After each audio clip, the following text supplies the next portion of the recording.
On the news this afternoon, Ifiemi hints on petrol scarcity following tanker drivers' strike. NBC's directive on media coverage of terrorist attacks continues to generate comments. On the foreign scene, China rejects WHO plan for second probe virus origin. I am Ifiemi Andrew. A former Assistant Inspector General of Police Felix Ogbaudu says there is nothing wrong in the media reporting details of banditry and terrorist attacks when they happen, as long as it is truthful. Speaking with our correspondent, Mr. Felix said the directive by the federal government restricting the media on proper reportage of bandits and terrorist activities in the country is suspicious. He said reporting terrorist attacks does not affect the fight against crime in the country.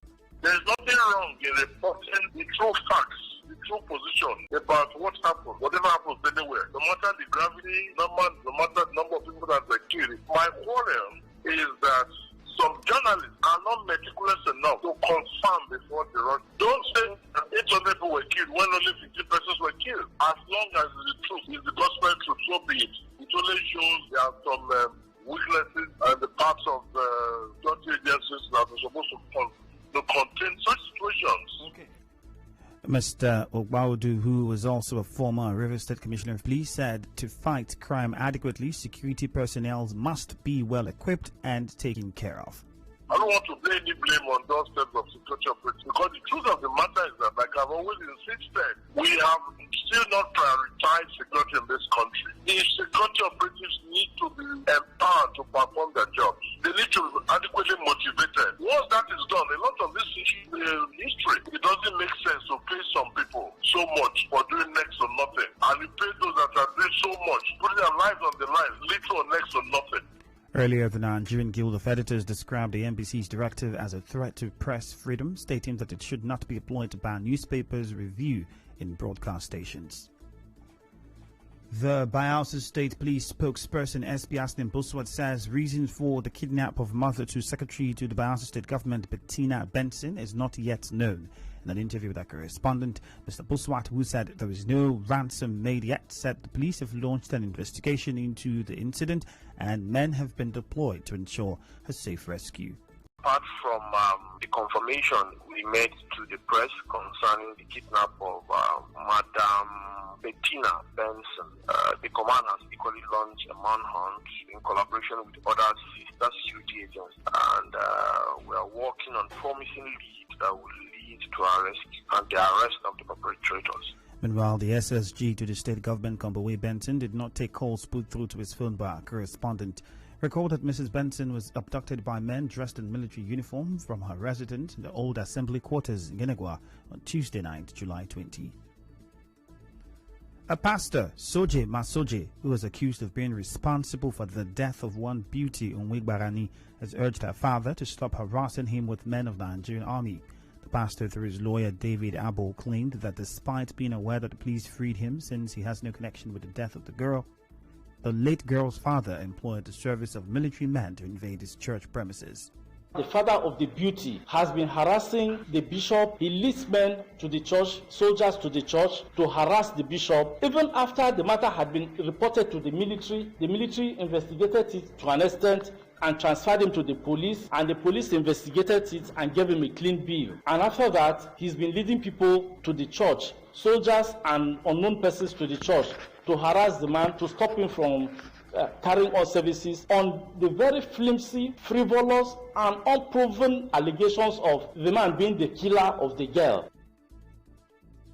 Mr. Abwo said his client has instructed him to approach the court if the father of the late girl, including the military men, failed to render an apology and pay the sum of 500 million naira after 7 days of the receipt of his petition.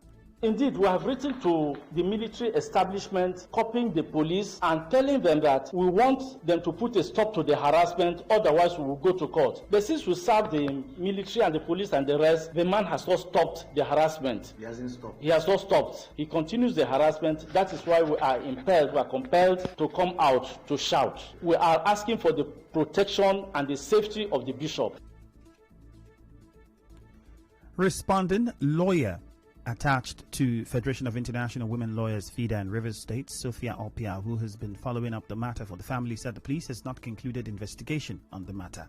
I'm not alleging anything, but him saying the family has been harassing him, I don't think that's correct, because I even had to question the family members, and they were like, they don't even have a working contact of his. The father of the child that has been deceased doesn't even have a proper home address of this man, and you're saying he's harassing. He hasn't even seen you since the last time you people went to the CP's office for interview. That was far back in January. He has not been able to make contact with anybody. Even the suit he filed in court, he didn't even come to court to answer to that. The FIDA lawyer also questioned the pastor's decision to obtain a restraining order against security agencies if his claims are true that the police investigation absolved him of having a hand in the death of the girl. Go to court to file a restraining order. If he has been discharged by the police, then why does he need to go to court to now apply to court, getting an order of court to refrain the police from making any arrest whatsoever? To the best of my knowledge, that's not the case, because I'm in constant communication with the IPO in charge of this matter, and he keeps saying we should aid them to get this man. At least let him come to them and let them interview him. You're innocent, that's fine. Why don't you just prove to the world that you're innocent by coming and then letting everybody know that I am innocent? Allow the police to do their investigations properly. Recall that late Beauty Onwigbarani, a final year student, was declared missing on the 25th of December 2020, but her body was later found in a mortuary at Auda after she was reported to have been involved in a fatal accident on the east-west road axis of Rumuji. The family accused the pastor of being responsible for her death, as they claimed their daughter was visiting the pastor when she went missing. Still ahead, Ipman hints on petrol scarcity following tanker drivers' strike. Stay tuned. You no longer have to miss any moment of the action. Listen to us from anywhere in the world. Download the Nigeria Info FM app from your app store. Tap the menu bar on the top left corner of your screen, select Port Hackett, and listen to your number one news, talk and sports radio station. 92.3 Nigeria Info.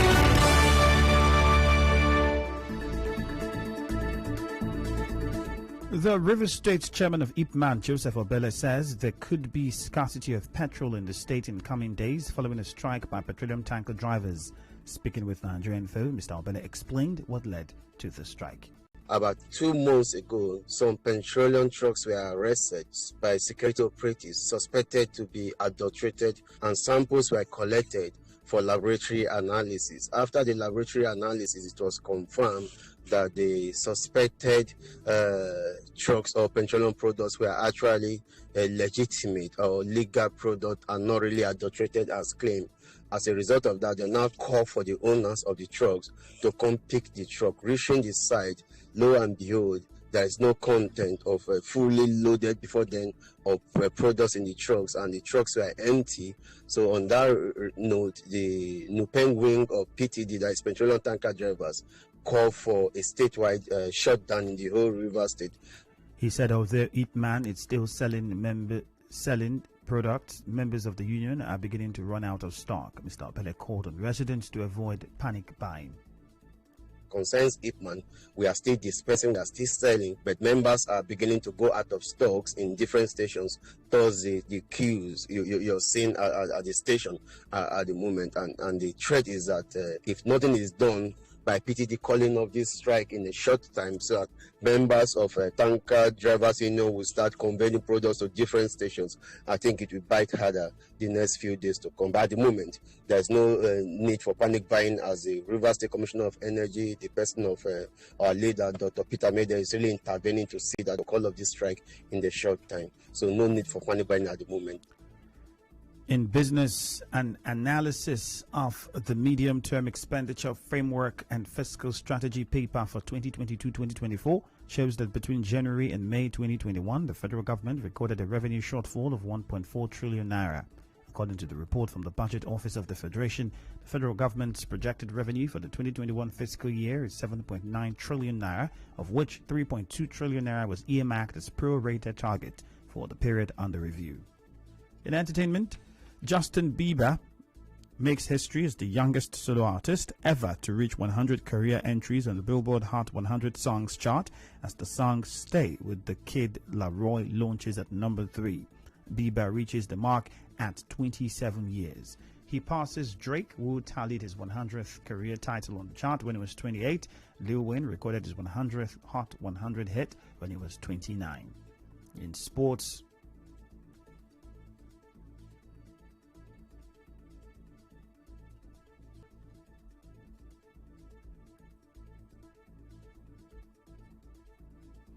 Rivers Angels Football Club has been promised £1 million for every goal they score at the upcoming CAF Women's Champions League zonal qualifiers in Côte d'Ivoire.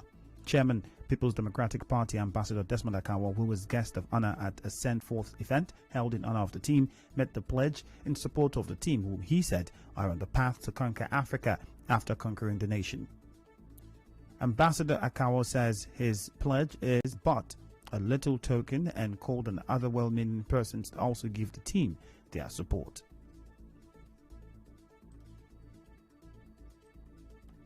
What we are witnessing is something that every well-meaning Rivers man and woman want to support.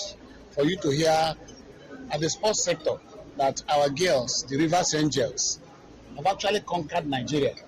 They are going to Côte d'Ivoire to play for Nigeria against other West African countries on their route to Egypt for them to conquer Africa. For any Rivers man, we are willing to give them anything you have to support them because they've done well, they've been champions several times. So I believe whatever you have, we need to support them. For me, I think what I've done is the least I think I should do for them. And now we'll bring you news from around the world. China has rejected terms proposed by the World Health Organization (WHO) to further investigate the origins of the COVID-19 pandemic. The WHO head, Dr. Tedros Adhanom Ghebreyesus, called on China to be more cooperative about the early stages of the outbreak, including with audits of laboratories. Zhang Yixing, Deputy Health Minister, said it showed disrespect for common sense and arrogance towards science. On the news this afternoon, you heard that Ipman has hinted on petrol scarcity following tanker drivers' strike in Rivers State. The NBC's directive on media coverage of terrorist attacks has continued to generate comments. On the foreign scene, we told you that China has rejected WHO's plan for a second probe of the virus origin. The news was edited by Chioma Ezenwanfo. Contact our newsroom at 0818-900-0017. Partly sunny weather expected in Port Harcourt this afternoon. My name is Ifiemi. Thank you for listening, and bye-bye for now.